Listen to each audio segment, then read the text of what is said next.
Good evening, everyone. Day 3 from Talking Davos, here live from the World Economic Forum annual meeting. Tonight, we have really a special guest. And our guest tonight is Professor Ricardo Hausmann, Director, Center for International Development, Harvard Kennedy School of Government, and he's a former Minister of Planning in the government of Venezuela.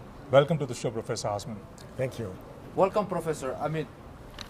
We're really privileged to have a professor that a lot of students are fighting to take his classes in Harvard Kennedy School.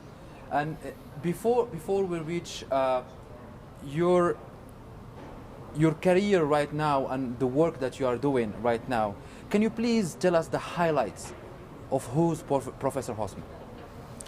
Well, somebody who has a lot of fun doing his work. So I like to rethink problems in the world, see if we can find better solutions. It sounds like a very exciting thing to do.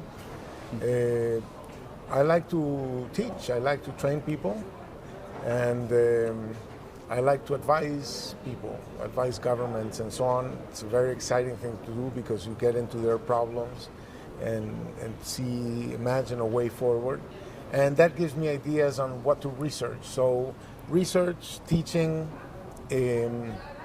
advice, that keeps me busy and it keeps me very entertained. You talk about rethinking, research. Yeah. Can you talk about what do you mean by rethinking problems and one example of a problem that you studied recently? So, for example, why are countries rich and why are countries poor? That has been it's been the founding question in economics. Adam Smith wrote a book called The Wealth of Nations, an inquiry into what causes the wealth of nations, where countries rich and poor. And, the world has answered that question several times and has acted on it, and the results have not been as expected. So it has been somewhat of a mystery. What is the secret? How do you take a country that is poor and make it more prosperous? What do you need to work on? And there... people have thought, well, it's because they don't have enough money, so let's give them money, aid or loans, or maybe they need more education, so let's improve their schooling. And all of that has been done, and the results were much less than expected in many places. So it's like there's something missing.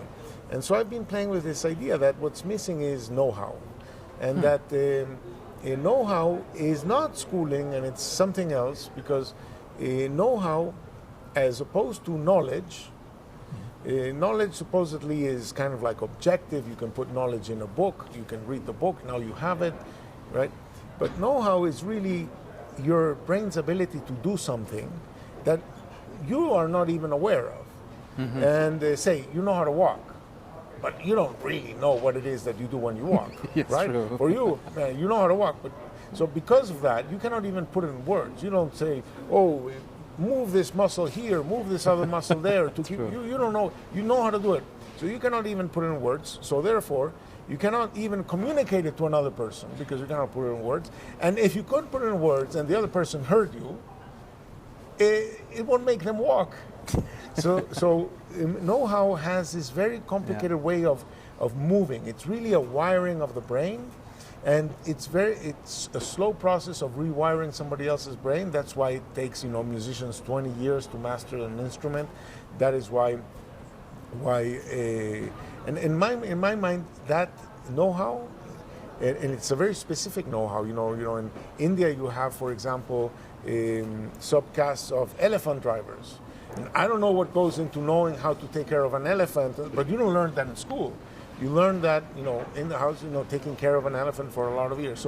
So know-how is this fundamental substance, and I've been doing research on, where does it come from, how does it get transmitted, how does it get reproduced, and if your country lacks it, how you can get it, the kind of know-how, if you have a violinist, he can train another violinist, but if you don't have any violinist, how do you get the first violinist? Yes. So how do you get these things infected? And that has led me to think about very different strategies of what can be done to promote development. And you also research. Yeah. Why do they call it research instead of just say search? That's a very good question. I haven't stopped to think about it. But as they say, we don't want people to search, we want people to find. So they should be finders, not searchers.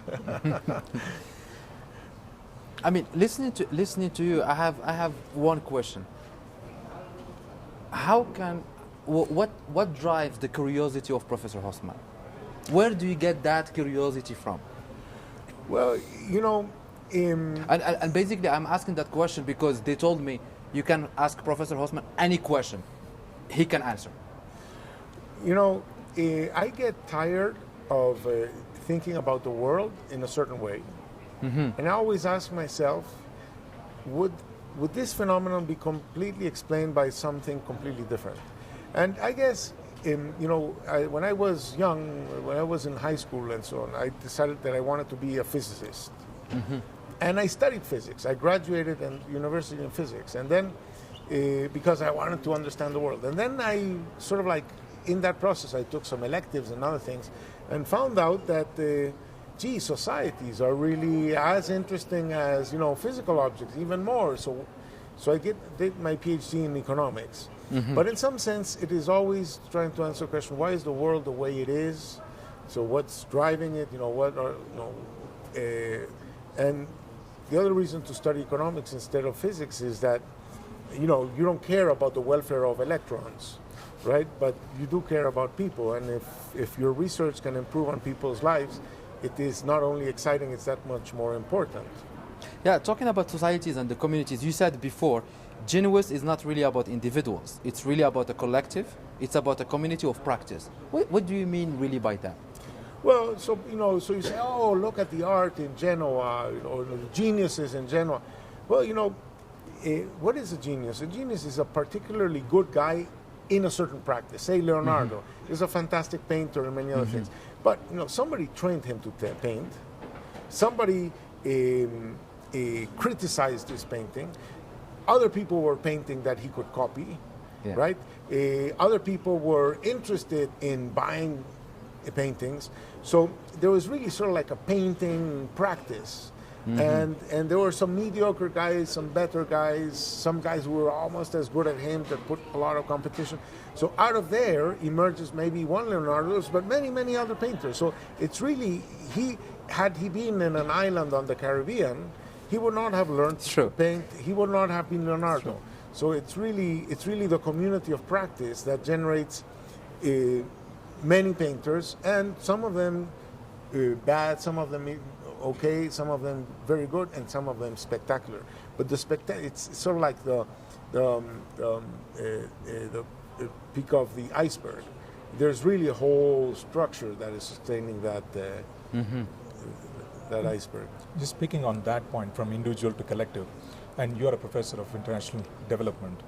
And development, how does it happen from an individual to a society level?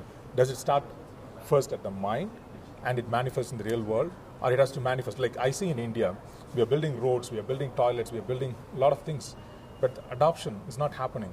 So I'm questioning, where should development happen first, and what do we do about it? So, in this view of know-how, essentially what I have come to believe is that things in the world are not done by individuals, they are done by coherent teams. So development is a little bit about going from very small teams that do very simple tasks to much, much more complex teams and networks that do much more complicated tasks. You can ask yourself the question, how many people do I need to plant rice or to plant corn in a certain place? Well, you don't need that many people. It says, how many people do I need to make just one airplane? Well, to make one airplane, you probably need more than 100,000 people. Now, these 100,000 people, they can make thousands of airplanes. But to make the first airplane, you need 100,000 people, because it has too much know-how in too many places, these teams that have to be put together. So if I go to a poor country, I typically find subsistence agriculture and so on, things that can be done within the family. If you go to a rich country, you find organizations, so firms that are in principle much bigger, They have people who know about accounting, about finance, about production, about marketing, about human resource management, about legal stuff, about paying taxes. And so it's this organization, and that organization is reliant on a bunch of other organizations that provide it with inputs, such as maybe electricity, water, and so on. But the raw materials, the accounting services, the many other things. The TV stations where they put their ads. So when you look de facto, they are mobilizing a lot of know-how in their community. So in some sense, development is the growth of this collective or team know-how. Okay. Well, I mean, talking about the know-how of the collective, and since we're in Switzerland, I always had this in mind. If we ask anyone in the world who's the president of Switzerland, really rare who can answer. Because it's not about one person, it's about a team, and every one of them, 1st of January takes as a president, 31st of December leaves. So from that question and the know-how and the collective and the community, do we need leaders? Well, that is a very good question. First, let's remind the audience a little bit about the history of Switzerland. Yeah. Because, there was a Holy Roman Empire to the north in Germany. There was a French Empire to the east. And there were Italian powerful states to the south. And then there were these valleys here. Mm-hmm. And they could have been part of one of those empires. But then a small group of these valleys, cantons, decided that they wanted to be independent and run their own thing. And over the course of centuries, their neighboring valleys said, I want to belong to that group. I don't want to be just one more property of an emperor. I want to be in a democracy, and I want to be on my own. So over the centuries, this confederation of these little valleys grew and became what is today Switzerland. And while in the 19th century, for example, language became a very defining aspect of nationhood. So, in the Habsburg Empire was a multilingual empire. Mm-hmm. The Ottoman Empire was a multilingual empire. Mm-hmm. Then after the First World War, they tried to create all these states based on language. Nation states. So nation states essentially based on language. In Switzerland, it tells you, look, it doesn't matter. You can speak French, I can speak Italian, he can speak German, but we maintain our freedoms, we collaborate on the things we want to collaborate, but we don't have to be oppressed by a large central government. So in some sense, and it was competitive because these cantons did not have to join. Yeah. So actually, Geneva, for example, is one of the last ones to join because they said we don't want to be part of the 200 French, years ago. They celebrated 200 years ago last year. Yes. And so you see, it is in some sense local governments that find that they need to collaborate on some things, mm-hmm. and so they delegate to the federal government just enough power to make the whole thing coherent. And they're one of the richest countries in the world, so it can be done that way.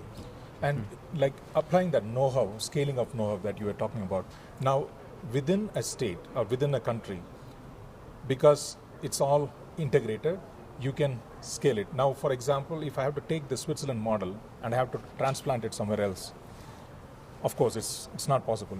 What exactly do we need to do if we are transplanting things from one context to another? How do we scale these know-hows? Well, know-how exists in brains. And it is much easier to move brains than it is to move know-how into brains, especially the first know-how.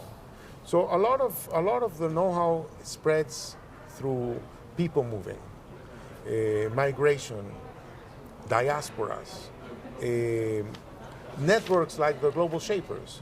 Like the Global Shapers can take on the role of mobilizing know-how from one place to another. I don't like the idea of transplanting models. What you want to transplant or diffuse is technologies. Whether they are sort of like physical technologies or social technologies, you want to transplant technologies because technology is what allows us to do things in the world, right? So let's take the case of India. You come from India. You come from the south of India. Yep. So let's talk about Bangalore. So Bangalore is now a powerhouse in what? In the IT industry. They do software, they do business process outsourcing, they do a lot of things. So many of the businesses in India were created by people who had worked in Silicon Valley. And some of them, there are stories that say they did not get a visa to stay, so they had to go back, but they had the connection. So they had the know-how in their head, they got it in the US, they moved back, they created business in India, they needed a market. Oh, my friend in California.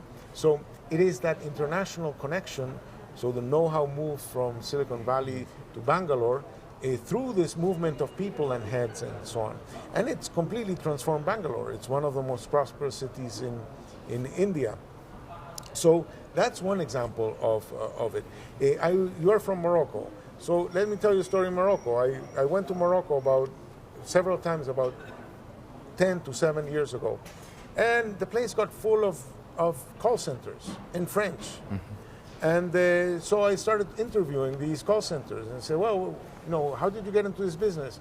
Oh, they say, I had a cousin in Paris. I have a cousin in Paris. And the cousin in Paris told me about it. And then he got me the first contract. And then he sent me some of the technology and so on. So that's how, through that diaspora network, you got into the business of business process outsourcing. And that's a little bit how these technologies move. So if we my hope is that if we understand these mechanisms, we might strengthen these mechanisms. But on the same front, if we reverse it, say countries like Switzerland, which has a strong know-how, there are well-integrated processes. Now more immigrants coming in to these countries, does it diffuse and dilute those know-hows? No. You see, on the contrary, it's the exact opposite. Switzerland is powerful in engineering, in pharmaceuticals, in chemicals, and these kinds of things, because Switzerland, say Basel, Zurich, are right on the border of Germany and France. So Basel, for example, is a city that really is one part in Switzerland, one part is in Germany, and one part is in France. And it's a one city you don't even realize too much when you're crossing borders there. But Switzerland always got a lot of know-how from abroad. It attracted know-how. Take the University of Harvard. You'd say Harvard, the US. No.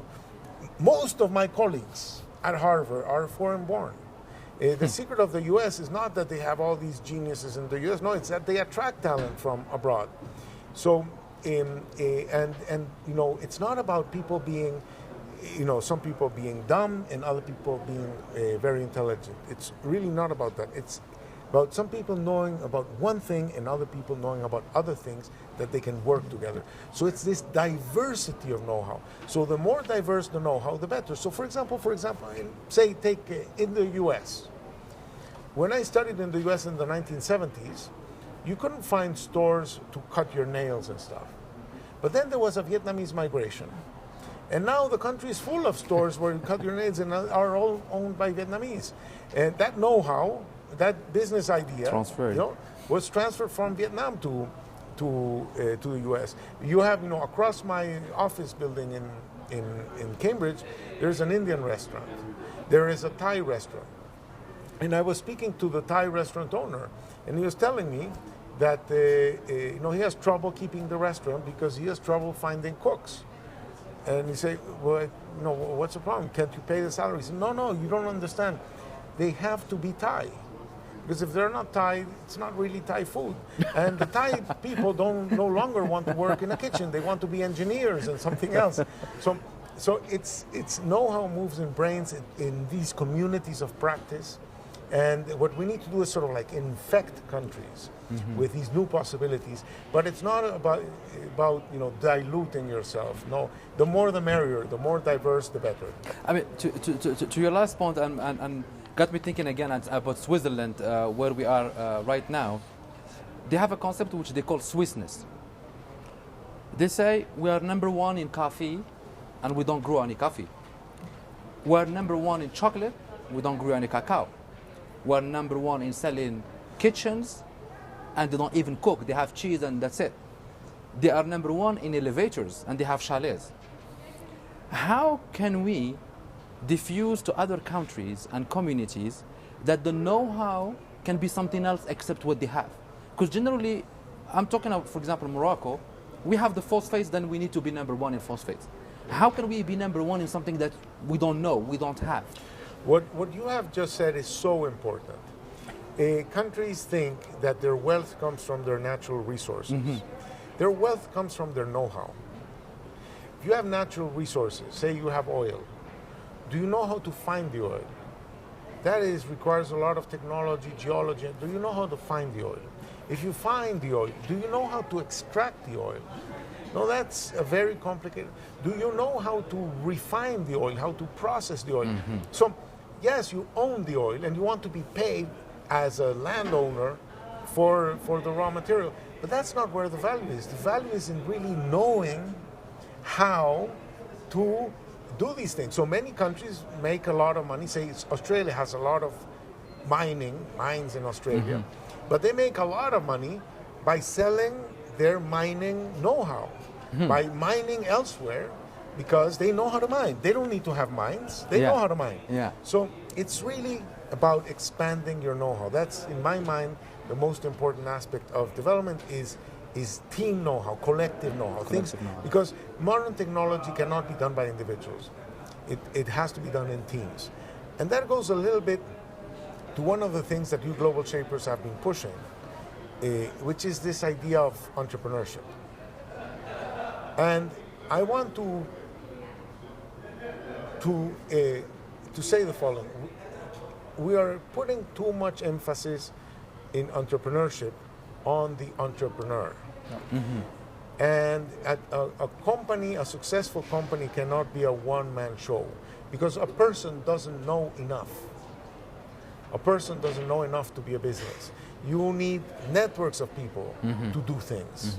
So an entrepreneur might be a leader of a team, a leader of an organization where people collaborate inside the organization, and they collaborate with other people and other organizations outside. So entrepreneurship is really about team building, right? And so if you ask yourself the question, well, there are 70 million people out of work, can we have 70 million entrepreneurs? We don't want 70 million entrepreneurs of one-person companies. We want people who want to create real companies where there can be that collaboration, that division of labor, that division of know-how that allows the team to know much more than an individual. And entrepreneurship can be within an organization. Yeah, or the entrepreneurship can be team entrepreneurship. After all, Google was founded by Sergey Brin and Larry Page, and so they started with a team already, and now it's a big team. So I think that too small is not beautiful. Micro enterprises are not beautiful because they cannot mobilize enough know-how. The team does not have enough know-how because the team is too small. We need to have the ambition of creating larger teams. We are running out of time. Professor Ricardo Hausmann says, expand your know-how, don't put entrepreneurship on the entrepreneur. Thank you, Professor Hausmann, for joining us in the studios in Davos. Talking Davos, #Shaping Davos. Stay tuned for our next guest.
Good evening, everyone. Welcome to Talking Davos, live from the studios in Davos. And we have Brian Wang, one of Alibaba's first employees, and presently he's the vice president and the special assistant to the chairman of the Alibaba Group. Brian, welcome to the show. Thank you. Brian, you were born in the US, you studied there, and you moved to China. Correct. And you are one of Alibaba's first overseas employees. Help us understand your journey from US to China. Okay. Well, it was a very roundabout journey. I wasn't expecting to stay in China this long or work in the internet field. I wanted to be a doctor. My father's a physician. So I went to China to study grad school and studying health policy. In China? In China. Okay. This was right after college, and with the intention to go to medical school. But the whole purpose was to figure out a way to help lots of people in a very meaningful way. When I got to China during grad school, I realized there was lots of other things that you could do to help people, and namely using technology in business. And so in a roundabout way, I said, I didn't figure that out, though, until after maybe 2 jobs. I went to China, did grad school, decided not to go to medical school, stayed in China and worked. Went back to the U.S., worked a short time in politics, in government, because I thought that might be a good way to help people. And then I discovered Alibaba when I met Jack in 1999, and he said he was starting this company. Coming from Palo Alto, I realized, hey, internet and China is a good combination. Why don't I go and join Jack in his apartment to work at the company? And you kept referring to helping people. Yes. Again, that was coming along as a theme. Like when did it start? This notion of helping people? Well, I think it's something you just sort of grew up with in a family that my mom was a teacher, my father was a doctor. That was just the right thing to do. I actually never imagined doing business per se, and I still don't think we're a business in the traditional sense. We're not only focused on making money. Making money sort of happens afterwards, but I think the reason why I've been with Alibaba for so long is because the mission resonates very well with who I am as a person. And doing what I do every day, I feel like I'm actually making a contribution to society. Yeah. Awesome. Well, I think like Alibaba is amongst one of the most successful Chinese company going global nowadays. What kind of a unique culture Alibaba has to make it happen? Alibaba definitely has a unique culture. I think Jack and his personality are a big part of what we are in terms of the culture. We like to think of ourselves as ordinary people doing extraordinary things. We also are people who try and seize the moment. We had a slogan. We said, if not you, then who? If not now, then when? And so it's really about taking action and doing what you can to make a difference. And the mission of the company is to make it easy to do business anywhere. And that was really founded off the idea that we were trying to help small businesses become global businesses. And so when you combine all those things together, kind of this spirit of, ordinary people doing extraordinary things, seizing the moment, and then sort of under the umbrella of making it easy to do business, that creates this mixture of, high energy, but also excitement that you can really help those who need help. Yeah. And when you came from the States to the Alibaba Group in China, yes, what were some of the cultural challenges that you were facing? Well, even though I look Chinese, I was very Western, born and raised in the States, 3rd generation Chinese American. Big culture shock in a way, because I assumed that every internet company was like the internet companies in Silicon Valley. Ali is a very unique company. It's a mixture of East and West. But I think that it required me to think differently, not just take for granted just because we're an internet company.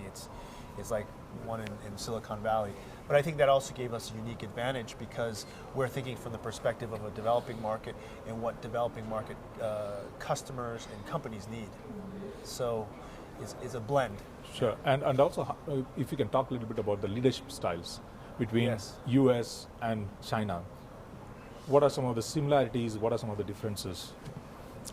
Well, I think some of the similarities, at least at my company or Alibaba, is that it's a very open and flat organization. We do allow people to speak their mind and share their ideas, and some of the best ideas come from our junior staff.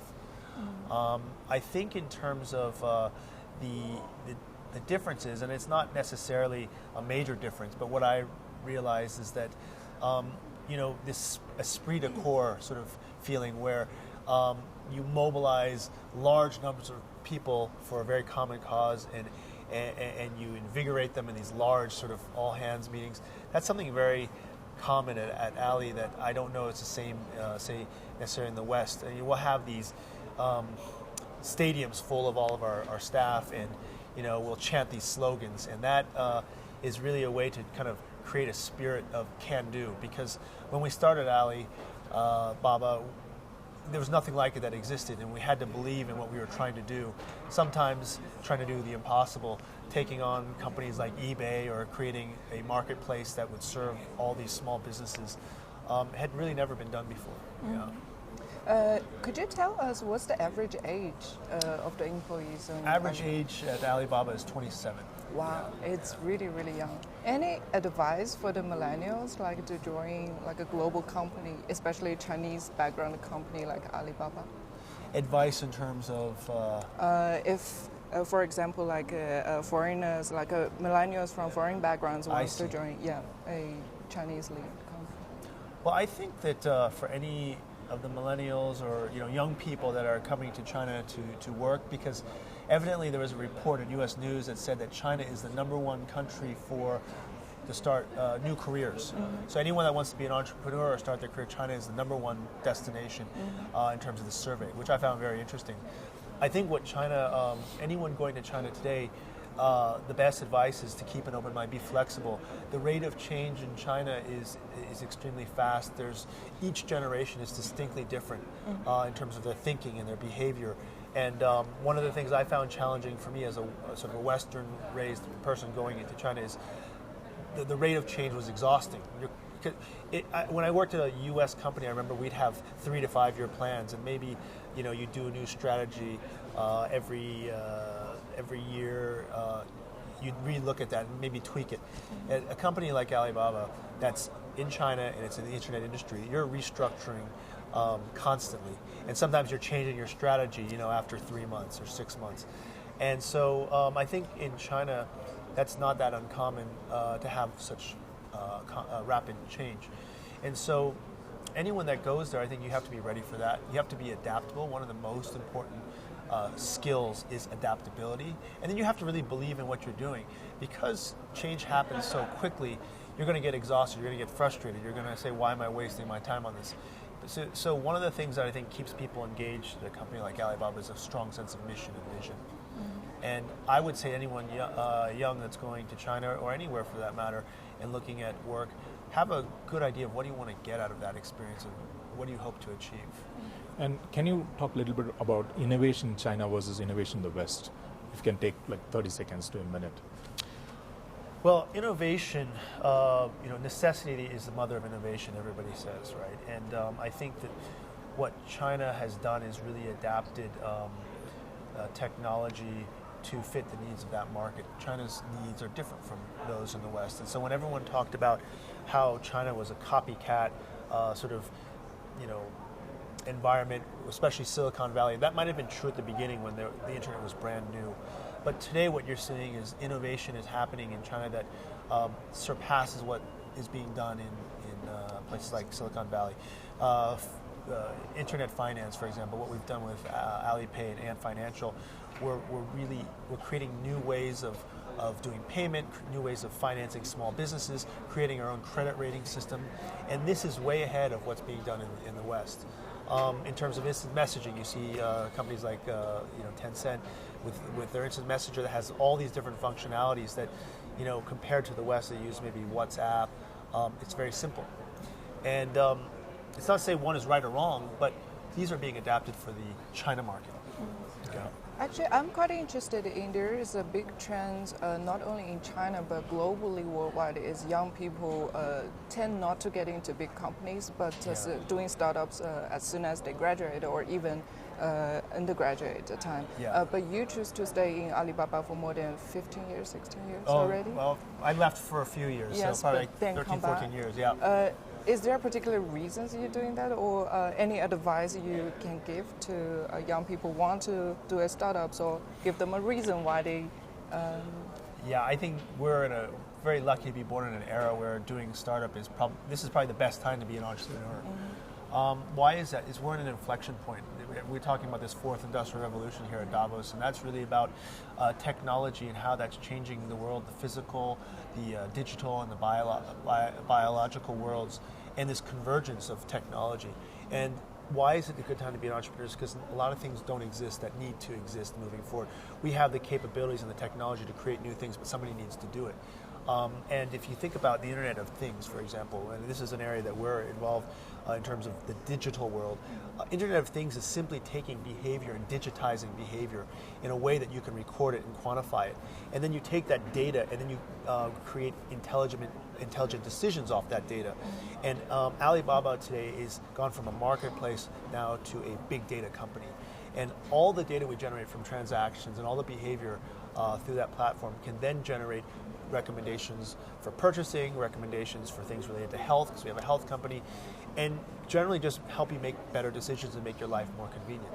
Before we wrap up, Yeah. your key takeaway from Davos this year? So much.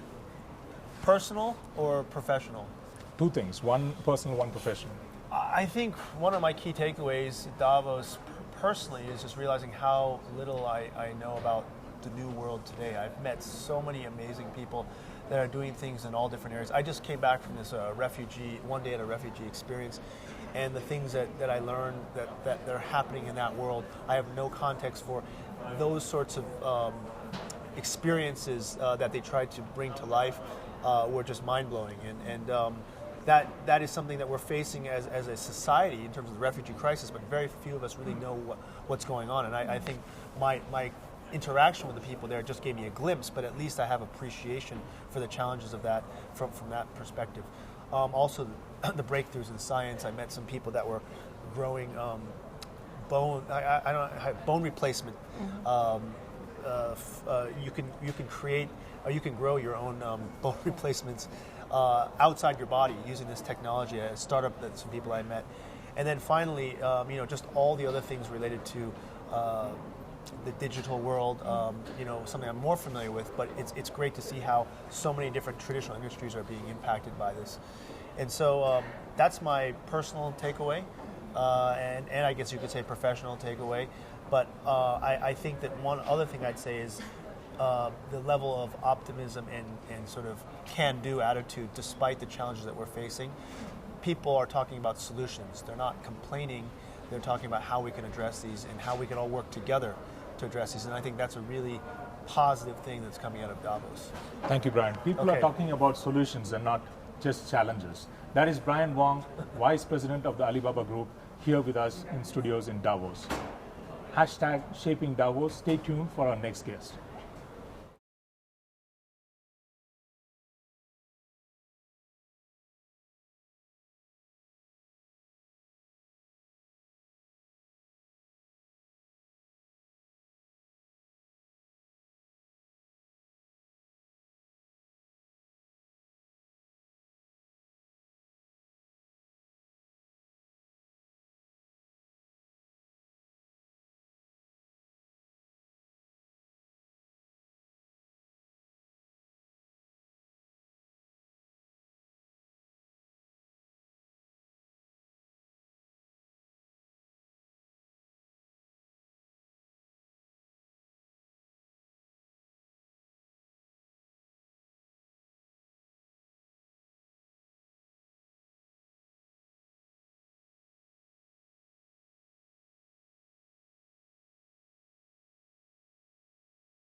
Good evening, everyone.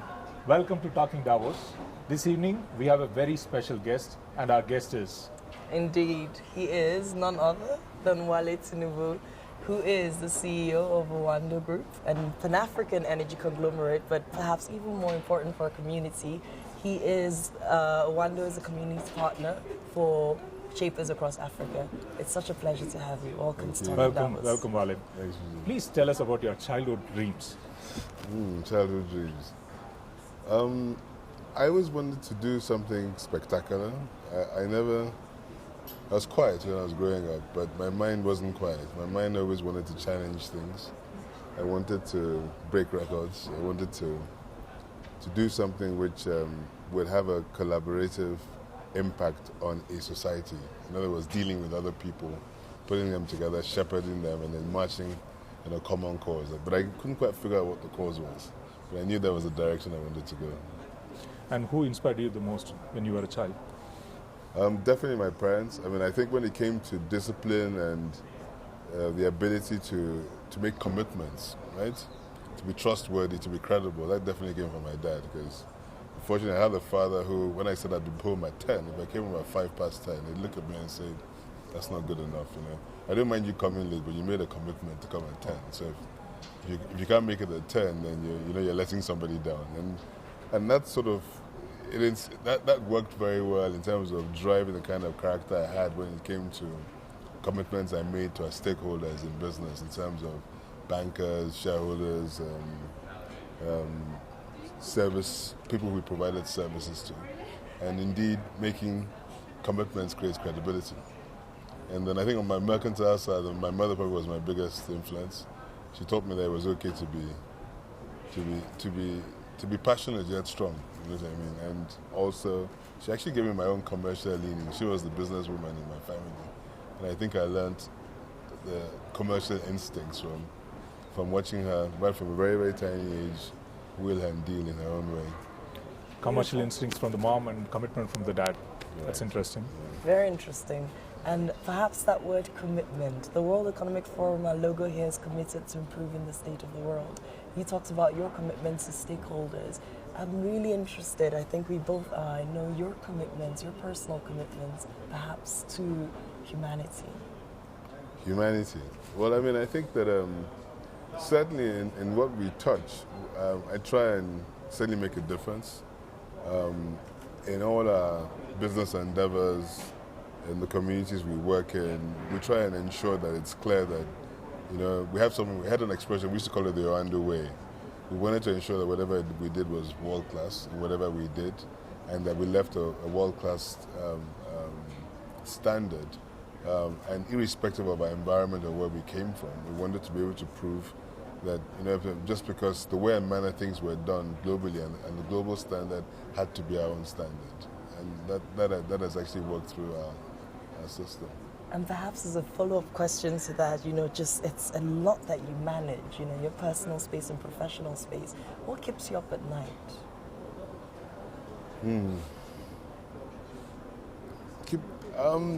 It's never really interest rates or the more mundane things or exchange rate and all this. I feel those things are all like, you know, the things which come and go, the cycles. You know what I mean? I think what keeps me up at night is not knowing whether I have the commitment of stakeholders who've committed to do things for and on our behalf. That's what bothers me. So for example, if something is critical in a project which we're dealing with, and a supplier is supposed to deliver maybe piles to create a jetty we're building, and he says it'll be there on Tuesday. Okay, I worry until Tuesday.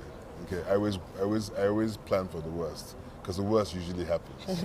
Yeah, you know, and in a funny way, that's really the part, being let down, because consistently I found that the difference between success and failure is the fact that the guys who fail, or people who fail, are just happy not to flake on commitments in reality, and they don't have a personal feeling of regret when they make a commitment and don't deliver on that commitment. Now, if you think about it in a cycle, an ecosystem, if everybody delivered on their commitments, then it's utopia in that society.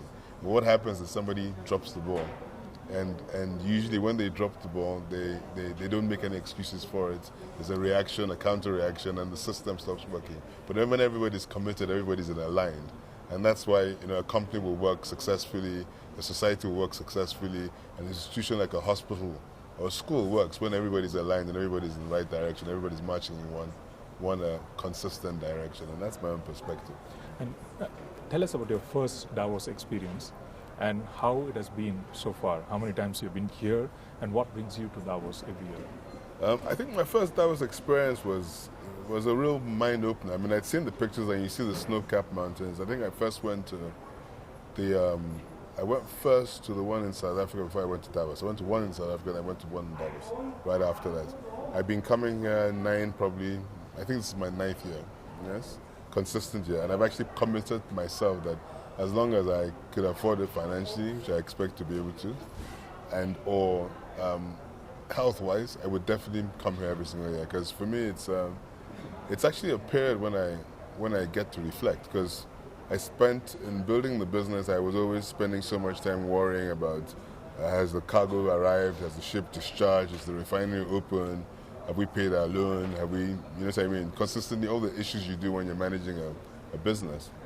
And I never stopped to think that, what I mean, there was other things that occurred in the world, what I mean. I never looked at corporate social responsibility. I never looked at, like social entrepreneurs. That was a new concept when I discovered when I came here. I'd never seen a panel that had civil society, somebody with a religious perspective, somebody with a commercial perspective, somebody with a political perspective, all of a global reputation sit on the same table and exchange views. It was a real experience to me, and it was like really like going to. I thought, well, this is like modern day philosophy, if you ask me, and I really enjoyed it. And I promised myself that I would always use this week as a week where I would be able to get reignited with what's good in the world. Wow, it's beautiful to get reignited with what's good in the world. What is good in the world? Wow, what's good in the world? I think that I like the fact that the world is experiencing a major technological boost. I like the fact that technology is allowing developing economies to leapfrog years and years of underdevelopment. Okay? When I look at something as basic as telephones, and I see that in Nigeria we went from 400,000 phones to 100 million plus. Okay? I started a phone company. I was part of a group of young people who started a phone company, and we ran that business a lot from, my dining table. We used to do it in the evenings every day until we won our license and we launched. Okay? And when I look back and I think to myself that we actually started that little revolution where one of those companies we did, and then I see somebody with a basket of fruit or whatever, a hawker selling stuff on the road, and she has a mobile phone and she stops, takes off her basket, puts it down and makes a call, or receives a text. And I say to myself, the world is changing, our world is changing. And I think about the fact that people can now engage with the rest of the world from this global, whatever is new is available to everybody in an environment where without technology 10 years, 5 years ago, they would never have known what was going on in these places. So I like that. I like the way it's being utilized for medicine. I like the way it's being used in rural areas. And I think that's great in the world. And I think similarly as technology has brought a lot of advantages, it's also brought a lot of challenges for us today, which I'm also happy with the way the world is beginning to deal with those challenges.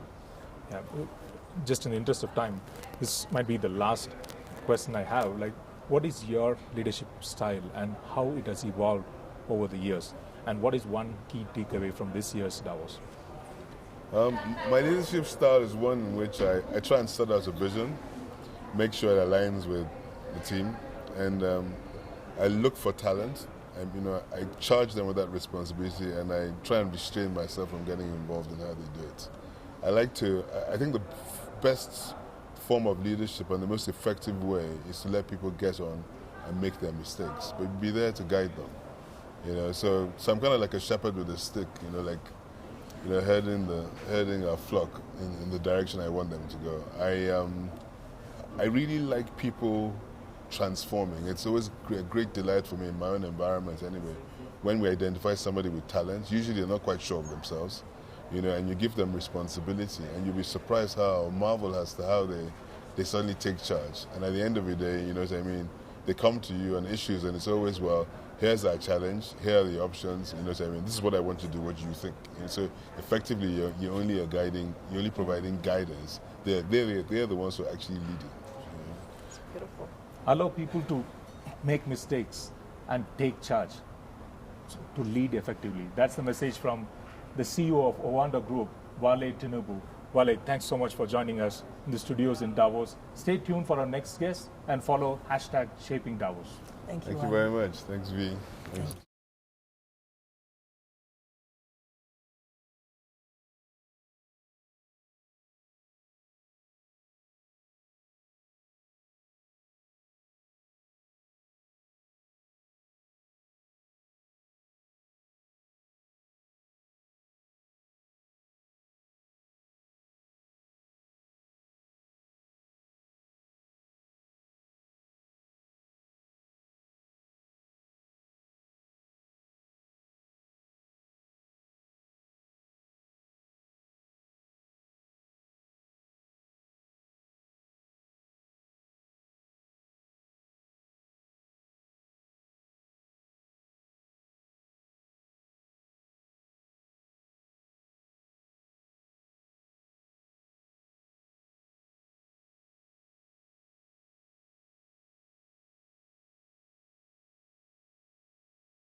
Good evening, everyone. Welcome to the Talking Davos show, live from the studios in Davos.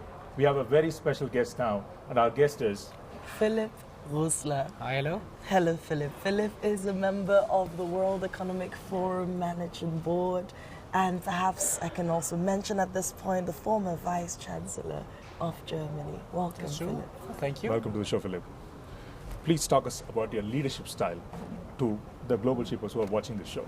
Okay, good. So my leadership style is hopefully, but you have to ask my team members, always in a team spirit. I would like to work in a team. Of course, I say, look, this is a goal, but the way you would like to achieve the goal, that's on you. Of course, there are some specific rules and borderlines, but more or less you have a lot of freedom in order to achieve what I am asking you to achieve.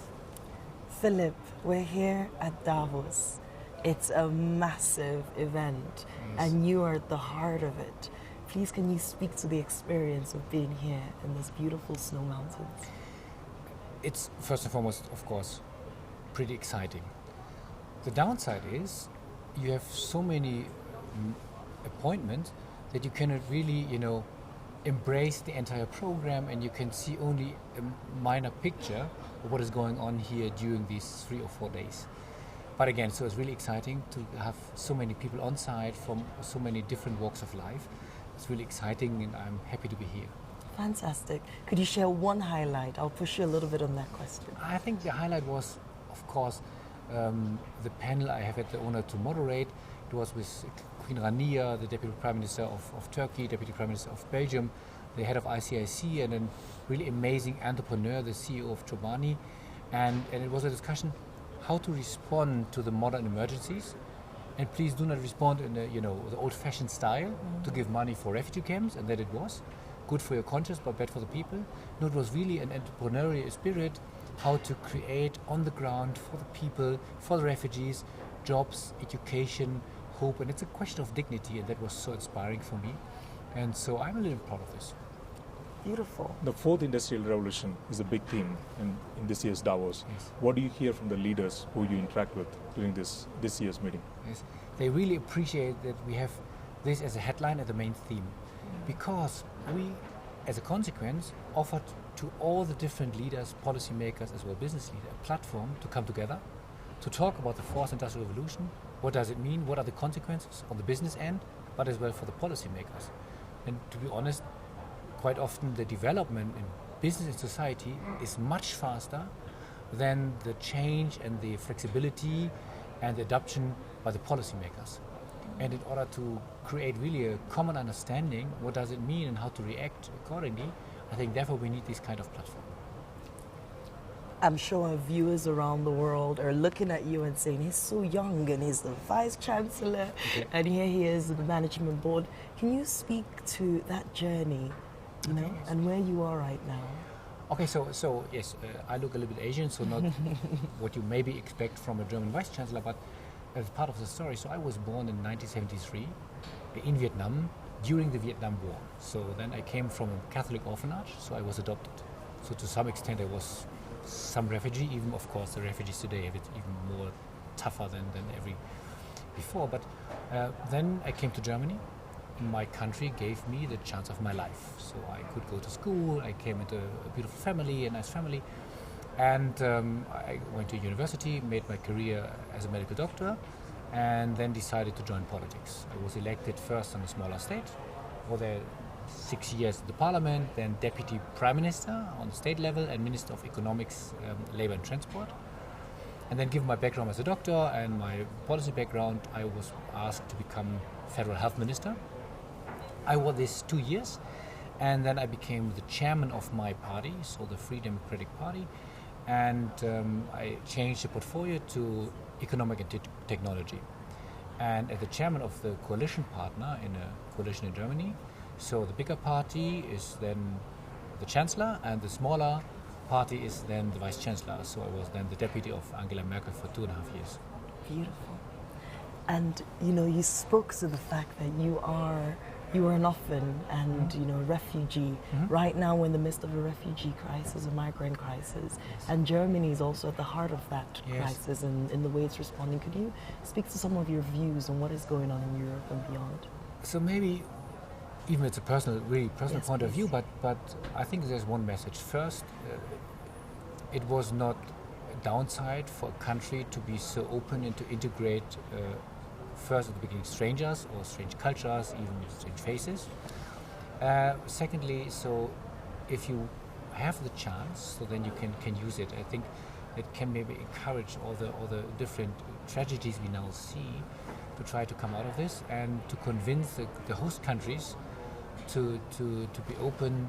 Even today, even I know that it's a tough discussion. Yes.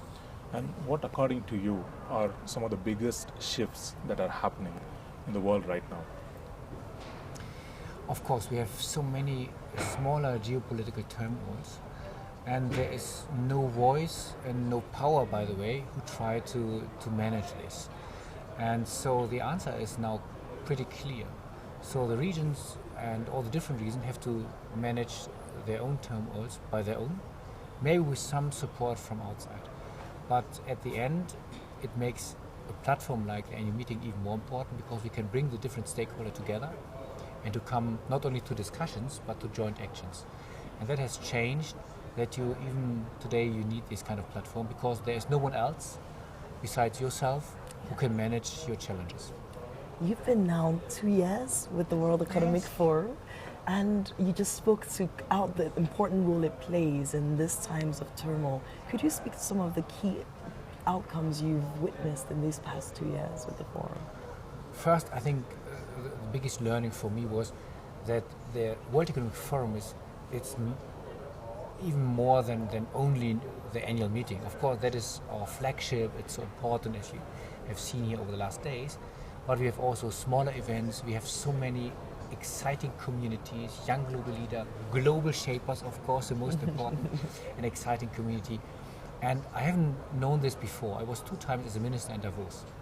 But to be honest, I have, of course, only the idea, okay, that's the guys who are organizing Davos.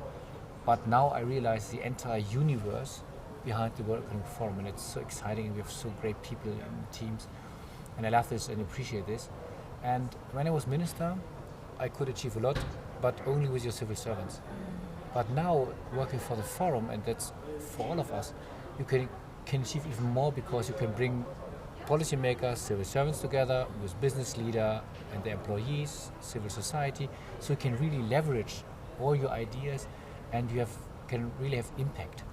And so I'm not sure if a minister can have more impact than the colleagues here in the forum. If you have a specific project, the right guys in your teams and the right constituents, then you can really have impact. What is your message to the young global shapers who are watching this show live? The first message is a huge thanks to all of you, because it's great what you are doing on the ground for your constituents, for your country, for your city, for your hub, as well as for our entire mission committed to improving the state of the world. And it's so exciting and it's fresh blood, and to have so engaged people, I think it's worth to have a huge thank you. Wow, thank you. No, thank you. We're not done. You don't get up that easily. I think, you have a very busy schedule. There's a lot going on. Mm-hmm. How do you find your balance? How do you stay focused, perhaps mindful even? So during the annual meeting is really tough to find, but before and after, so you will have the opportunity. If you are on the train from Geneva to Davos, you can, swing into the move and in the mood, and so I think that's the best way, and then walk a little bit around, so from one hotel to another, from one meeting to the next, so you can really walk in the snowy Davos, and you can really have a breath, literally, and then you can calm down for a bit, and then you are strong enough for the rest of the day. And what are your top priorities for the year ahead? So we started to change a little bit our formats for these smaller regional events to make it smaller, shorter, but even more high level. And to go this way, that's nice. And secondly, we try to engage on a long-term perspective the policymakers. We started even this annual meeting. We have policy governance meetings, so bring together one industry with the related public figures, means ministers. But it should not be only a standalone event during the annual meeting. No, we would like to engage them on the challenges and the industries over the course of the next 12 months. And if there is one key takeaway from this year's Davos, what would that be?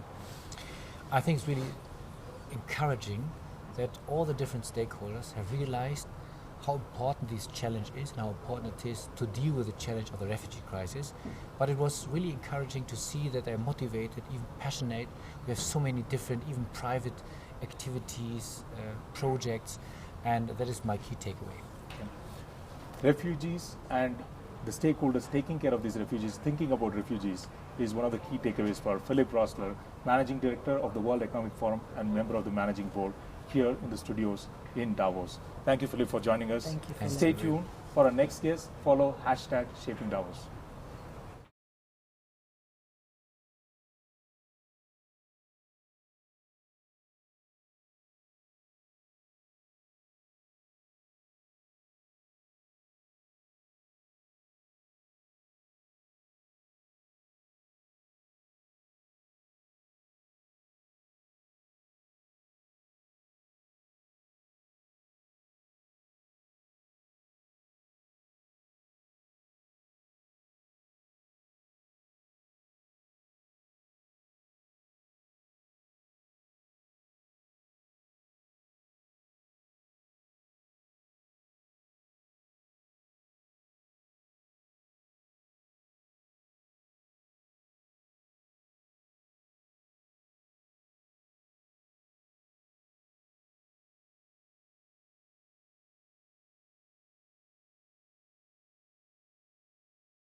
Good evening, everyone. Welcome to Talking Davos from the studios here in Davos.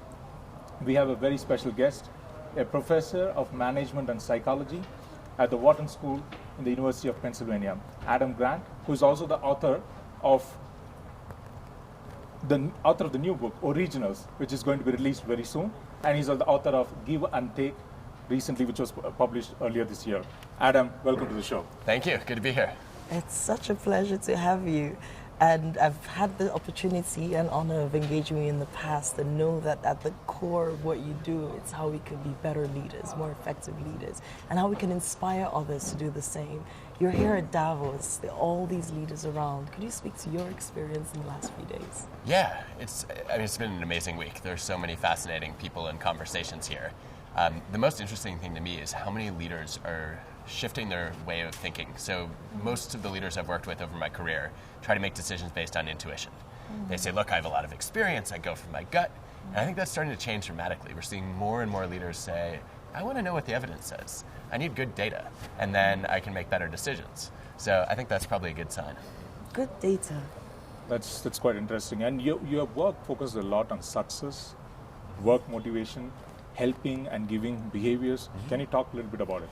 Yeah, I think a lot of people are afraid to help others because they think that will sacrifice their success. So I've ended up dividing the world into givers, takers, and matchers. And basically, givers are the people who enjoy helping others and often do it with no strings attached. Takers are the people who are all about me. I'm trying to get as much as I can and not give anything back unless I have to. And most people kind of play it safe in the middle of that, and they operate as matchers. Matchers are people who try to keep an even balance of give and take, quid pro quo. I'll do something for you if you do something for me. And I was curious about how these different groups actually performed in the workplace. So got data from lots of different jobs. We had engineers tracking their productivity, medical students looking at their grades, salespeople measuring their revenue. And consistently, the worst performers were the givers. The engineers who did more favors than they got back were so busy doing other people's jobs, they ran out of time and energy to get their own work done. The medical students who really loved to help others were more likely to fail in their classes because they were spending all their time teaching their friends stuff they already knew as opposed to learning new things. And then the salespeople, too, who were really generous, brought in the lowest revenue because they were constantly helping their customers in ways that didn't drive the bottom line. So a lot of people say it's really dangerous to be a giver. But then you ask, who are the best performers? And it turns out it's not the takers or the matchers, the givers are on the top, too. So generosity can sink your career or accelerate it. That's quite interesting. And what, according to you, is success? I think success is really about achieving your goals. And I think it's short-sighted to say, I will succeed if I only hit my own targets. I think your goals ought to include making other people more successful. And like recently, there are a lot of new leadership models that are emerging. For example, the one that we see in Zappos, self-governance is becoming a recurring theme in all discussions. Does it actually increase the motivation of people with this emergence of new models? Does it change the way people come to work, the way they get motivated? Do you see any differences? Yeah, I would say it can. It doesn't always work, right? So self-management is really hard to implement. And you need to make sure that people share the values of the organization, that there's some kind of alignment and identification with the common mission. If you do that well, people love having autonomy, right? If you can make choices about what you do, where you do it, when you do it, who you get to work with, of course you're going to get to customize the job to make it more of what you want as opposed to what your boss handed to you. So I think there's a lot of promise there, but you have to be careful about how you navigate it. Well, here at Davos in the last days, I think we've had quite interesting sessions of meditation on reaching your peak performance by being more mindful, focusing on your core. It seems that there is also that shift in really going inwards in order to explore more what could be on the outside. Could you speak to that in the context of leadership? Yeah, I can. So I wrote an op-ed recently on ending the meditation madness. And it was actually something in part inspired by my experience at Davos last year, which was there are CEOs coming out of the closet as meditators, to quote Arianna Huffington. Constantly people saying, look, the most important part of my success is meditation. So I started wondering, well, why do we meditate? We meditate, most of us at least, to reduce stress or to become more mindful. If you actually look at the evidence, meditation is one route to those goals, but it's not the only one. So you can reduce stress by sleeping more, by exercising, right? You don't have to meditate. Similarly, if you want to become more mindful, you don't have to sit around just paying attention to your breathing. you can take all sorts of other steps. One of my favorites is changing your use of the word is to could be. And when you do that, one of the things you start to do is you question your environment more, you pay more attention to the present, and that actually gets you into a more mindful state. I have nothing against meditation, but I think we should be really careful about shoving it down people's throats and saying, if you do not meditate, you cannot be mindful. Wow, I like it. That's really interesting, even for myself. Perhaps on that topic of, there's this question that comes up again and again. What makes a leader? Is one born a leader? Does one learn to be a leader by being more mindful, exercising more, being more balanced? What is leadership? Yes, to all of the above. So what is leadership? I'll start there. I would say my favorite definition of leadership is it's influencing other people to achieve a common goal. So that means there has to be a collective purpose and you have to have followers. I think the leaders born versus made question is probably the wrong question. It's something we debate a lot. Yes. But if you look at the past half century of research, we know that some people start out with more natural leadership capabilities than others. We also know that it's not at all hard to teach and learn. And so you could say, look, we can assume that some people are going to be gifted at it right from the start. Others are going to require a little bit more practice. But I think the practice usually comes from a couple things. One is getting lots of feedback. It's a big red flag for me when I work with leaders who don't actually have people criticize them and who are unwilling to hear the concerns that other people have and not that open about their own challenges and weaknesses and areas for development. And two is actually learning from really bad examples. So we've all been inspired by great leaders, but oftentimes the negative impact of a bad leader is stronger than the positive impact of a good leader. And very frequently, you work for somebody really terrible, and you look at that person and say, I never, ever want to be like that. Yes. And that can actually tilt you in a more positive direction. Wow. Correct. One last question for me, perhaps. You started the conversation saying that there's a shift, and there's people are perhaps being less about the gut feeling but more about the data. Mm-hmm. Can you speak to some of the data that you refer to? Sure. So hiring is a great example. One of the most important decisions leaders make, maybe the most important decision, is who they hire and let into their organization. And we used to see many leaders saying, look, I'm going to do an interview, I'm going to ask whatever questions come to mind, and then I'm going to know who the best candidate is. Well, a standard interview, if you were to take 100 people and have a manager or leader rank them in order from best to worst performers, and then you track their actual performance, you'll get somewhere between 1 and 2 of those people in the right spot, which is awful. It's like a monkey throwing darts, basically. So if you decide to take a little bit of data, you can improve your interview predictive validity dramatically. First thing you do is you structure your interview. And that means every candidate gets the exact same questions, and you have actually a scoring key to try to compare what constitutes a good answer, a bad answer, etc. Secondly, you try to get simulation data. So you figure out what are the tasks that are key to this job, and then you give candidates a chance to do those tasks and look at how well they do them, what kind of knowledge, skills, motivation do they bring to the table. And then third, you say, okay, maybe if they have any relevant past performance in a job like this, we should get samples of that. So we shouldn't just collect their resume, we should collect a report they've written, a presentation they've done, so we can really get a window into how they behave, as opposed to just how they present themselves in an interview. And that's a great example of we're seeing more and more organizations shift to that kind of evidence-based interview. Interesting. One of the themes of this year's annual meeting is Fourth Industrial Revolution. How do you see the shift happening in the workplace in the future? I think it's really hard to predict, right? It's very easy for us to say, here's what's going to happen 5-10 years down the road. We never get held accountable for those predictions.